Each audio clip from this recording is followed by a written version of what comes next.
Screech by Taran NCT on AO3. Episode 2, Chapter 2. Izuku stood from his takeoff pose and retracted his wings. If he was going to trust this hero with his name, he might as well trust him all the way. How old are you? Eraserhead asked him. 15, came the quiet reply. So, you're in your last year of middle school, right? At his nod, Eraserhead continued. Which high school are you applying to? I'm sure you could get into UA if you wanted. Izuku laughed softly. I am applying for UA, but I'm gonna do it quirkless, so I doubt I'll pass. Quirkless? Why? He asked with a quirked eyebrow. That would be due to your correct theories of my bad home life. Izuku murmured.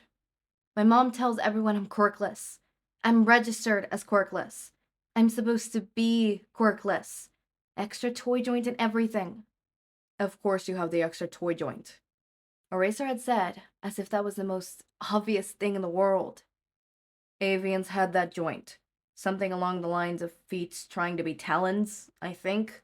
I'm not too sure on that, since no avian I've ever met had talons on their feet, though. Izuku's eyes widened at that. You mean that X-ray that ruined my life was wrong? I lost my best friend because some doctor saw my extra toy joint and said quirkless instead of maybe this kid is avian? I spent 3 years thinking I would be better off dead because of this, and... Izuku stopped himself. He was starting to get loud.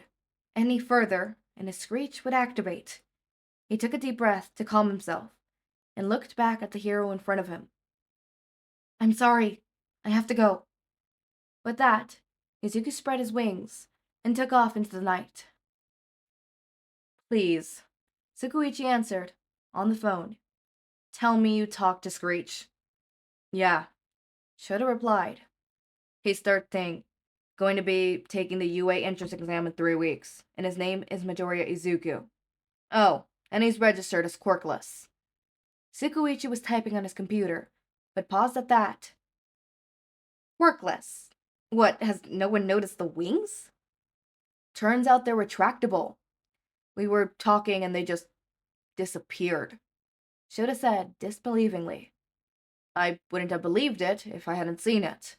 His quirk seems to be a mixture of transformation and emitter, with that screech of his, which I think he almost used on accident during our conversation. What did you talk about? The detective asked.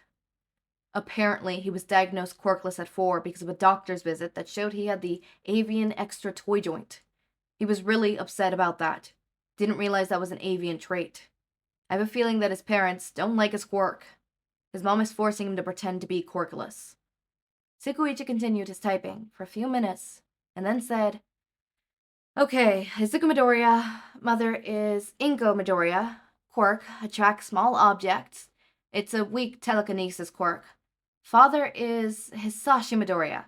Quirk, fire breath. He can breathe fire.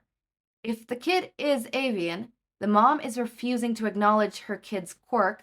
There's a chance that the father isn't the father. He let out a tired sigh.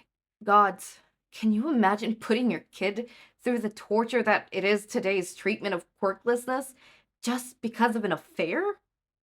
Shouta looked back to where Screech had flown off from and said, I'm going to have to talk to Hizashi. But when I get this kid to turn himself in, I want first dibs.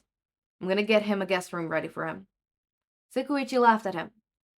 Careful there, Eraser. You don't want to ruin your reputation, do you? Izuku was perched on a ledge of the tallest building in the city, crying. While he did love heights, right now, he just wanted to be far away from everyone, away from prying eyes, away from the pesky red-winged hero who wouldn't take a freaking hint. Izuku's wings were fluffed out threateningly, and he was making a slight territorial hiss that he knew the other could hear, since he paused in his advances every time he hissed. Finally, Izuku spoke. Leave me alone, or I'll screech at you again. He turned his head to glare at Hawks, who just stopped and crouched down with his wings spread, ready to take off in case. "I just wanted to talk, baby bird," Hawk said in his most non-threatening tone. "It looks like you may be having a bad day." Izuku roughly rubbed away his tears and let out an angry laugh. "Rough day. Yeah, you can say that." "I'm willing to listen if you want to get it off your chest," the hero offered. Izuku looked at him with narrowed eyes. Then he sighed and relaxed his wings. "Fine," he whispered. "I already told Eraserhead my name, so it's only a matter of time before someone shows up at my home." "Are you okay, baby bird?" Hawks came to sit next to Izuku, who decided to sit as well from his crouch. "No." Izuku retracted his wings, causing Hawks to let out a slight squeak of surprise. "Tell me, do you have an extra toy joint?"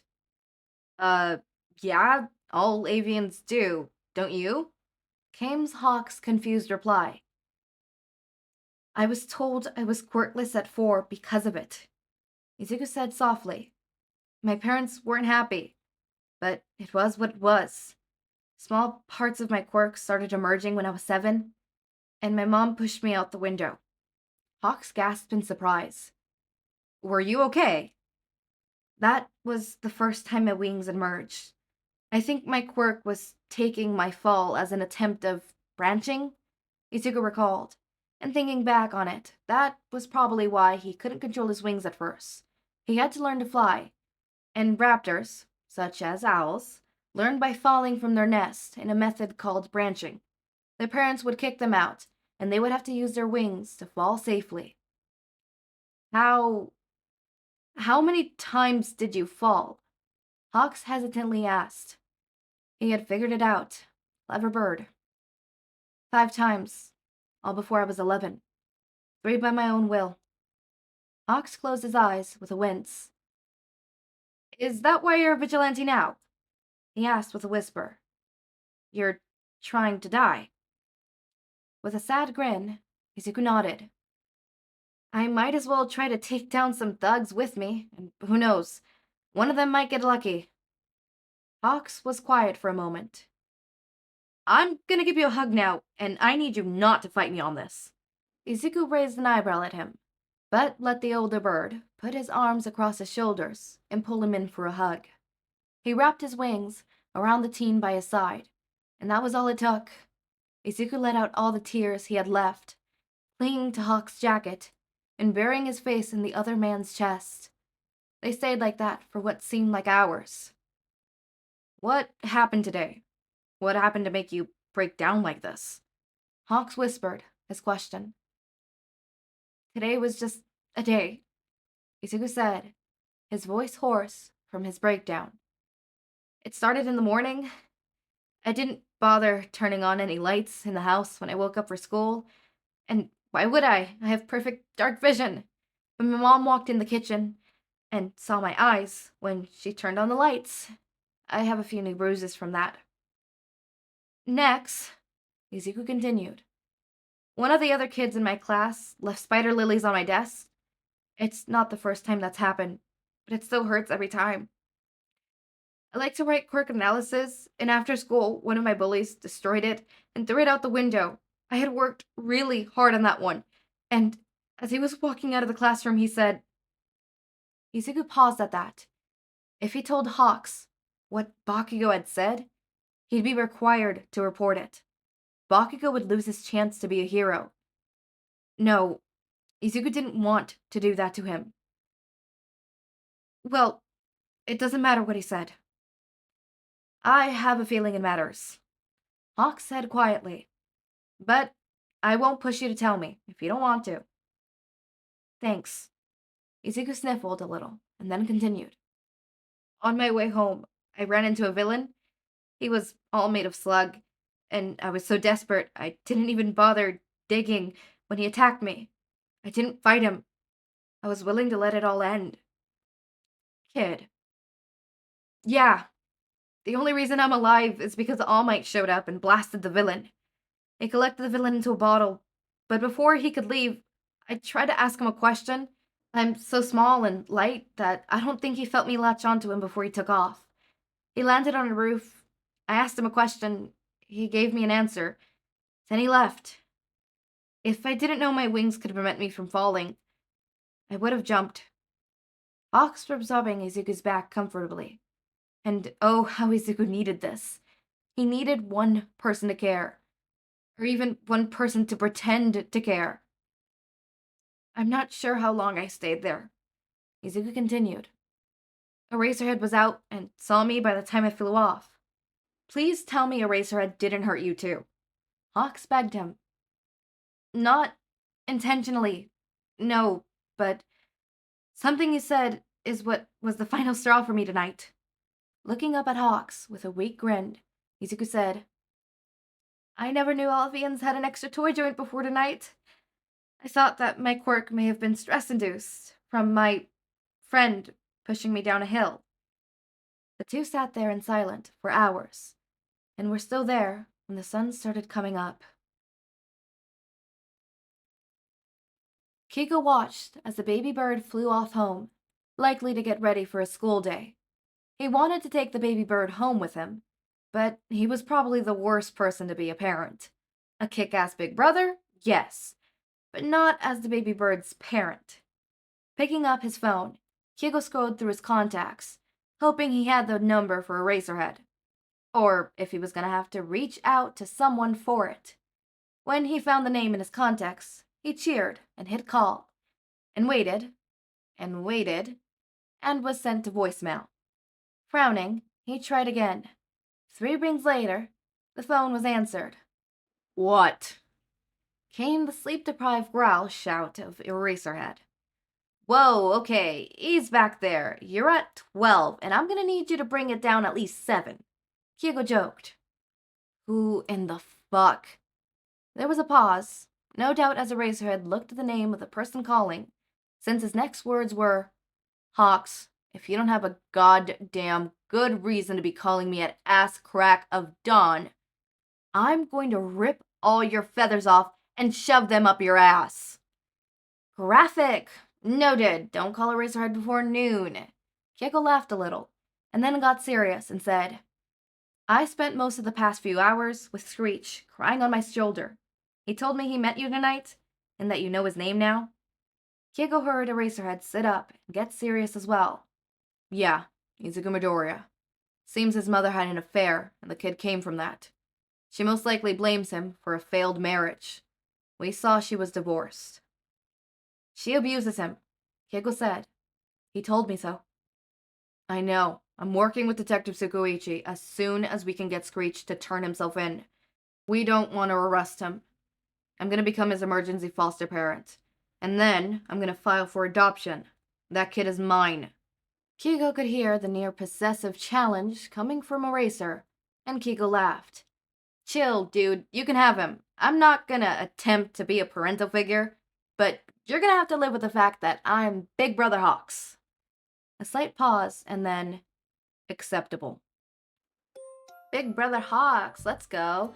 I haven't read a fanfiction where Hawks is like a central not a central focus, but like active in the fanfic. So it's gonna be interesting. It's gonna be fun. All right, we got Hawks crewed in. The pacing is kind of fast paced, but you know what? As I said, I don't like beating around the bush, and we're gonna get straight into it. It's a fast pace, but it's also a short kind of story, short-ish kind of story. I wouldn't say it's short, but it's like short. You know, it's not like short, but it's like short. You know? God, I'm making no fucking sense, am I? I hope I make sense. I don't know. I like to think that I make sense in my own weird, convoluted way. You know? Yes or no? I like to think so. I like to think that that happens. I like to think that. Do I make sense to you guys? Oh my god, what if I just don't make sense and I've just been saying gibberish and you guys actually don't understand me? No way, you guys would tell me if I'm, like, you know, sprouting gibberish and not making sense, right? God, now I'm gonna spiral. Oh my god. Okay, we're gonna end those notes. I don't really have anything else to add here. Obviously, we have Keigo. Keigo. God, hold up. Howtopronounce.com. Keigo. Obviously we have Keigo. I want to say Keigo, not Keigo. Okay, so obviously we have Keigo. Hawks. I'm just gonna fucking say Hawks. We have Hawks, you know, being big brother. We have Aizawa being possessive. We love that. I wonder where this is gonna go. I know Bakugou becomes a villain, so I'm actually a little bit interested in that. Don't get me wrong, I love a good Bakugou redemption arc, but sometimes you just need a little bit of Bakugou being a whole ass bitch. Look, when there needs to be an antagonist will be had. Anyways, as always, my raindrops, make sure to eat, sleep, drink water, take your meds. Have a wonderful day or night. Link to my Discord server is down in the description and my socials. Subscribe to see more of my content, and thank you so much for watching.